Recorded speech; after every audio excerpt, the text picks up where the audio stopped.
চাঁদা না দিলে মারে। অল্প বৃষ্টিতেই নগরীর বদ্দারহাটের চানমিয়া সড়ক কাদায় একাকার। চলাচলে ভোগান্তির শিকার হচ্ছেন পথচারী, বিদ্যালয়ের শিক্ষার্থী, রোগীসহ স্থানীয় লোকজন। আর 4 কিলোমিটারের এই সড়কে প্রতিনিয়ত ছোট বড় দুর্ঘটনার সম্মুখীন হয়েছেন এলাকাবাসীও। অবশ্যই যাতায়াতে অনেক অসুবিধা হয় আমাদের, স্কুলে আসা যাওয়ার পথে অনেক কষ্ট হয়, এখানে গাড়িতেও তো চড়ার মতো অবস্থা নাই আসলে। এটা আসলে অনেক সময় লাগে আমাদের, মানে অনেক হাতে সময় নিয়ে বের হতে হয়, অনেক সময়ের অপচয় হয় আসা যাওয়ার পথে। ময়লা পরে কাপড় চোপড় নষ্ট হয়ে যায়। বিভিন্ন সময় গাড়ির চাকা পাঞ্চার হইলে আমরা গাড়ি চালাতে পারি না, যাত্রী নামাইতে হয়, আবার ফুটের ভিতরে যাত্রী নামা আইটা আবার গাড়িতে এসে ওঠে, আবার গাড়ি বাজাতে যাত্রী ঠেলে, মানে বিভিন্ন আমরা ভোগান্তি পাইতেছি আর বৃষ্টিতে। কিছুটা রিপেয়ার করে দিল, মানুষ যাতায়াত করতে পারতো, গাড়ি চলতে পারতো।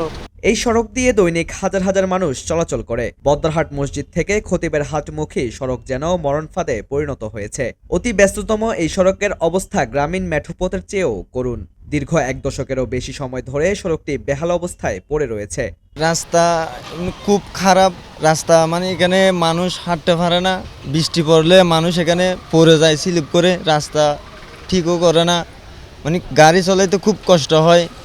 মাঝের মধ্যে এখানে গাতায় পানি জমে থাকে, মাঝের মধ্যে গাড়ি উল্টে যায়, কিন্তু সবাই দেখে কিন্তু রাস্তা ঠিক করে না এখানে কেউ।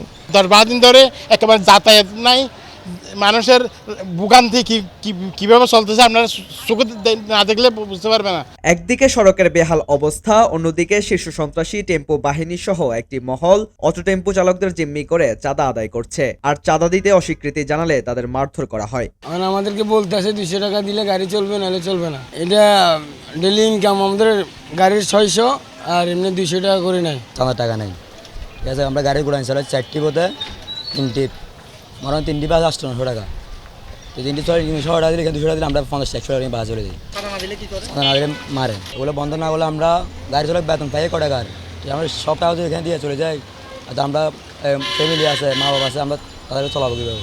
এদিকে সিডিআর জলাবদ্ধতা প্রকল্পের কাজ শেষ হলেই চানমিয়া সড়ক দ্রুত সংস্কারের উদ্যোগ নেবে সিটি কর্পোরেশন, এমনটাই প্রত্যাশা এলাকাবাসীর। আব্দুল আওয়াল মুন্নার প্রতিবেদনে মীর সাবের আলীর ক্যামেরায় CHD নিউজ 24।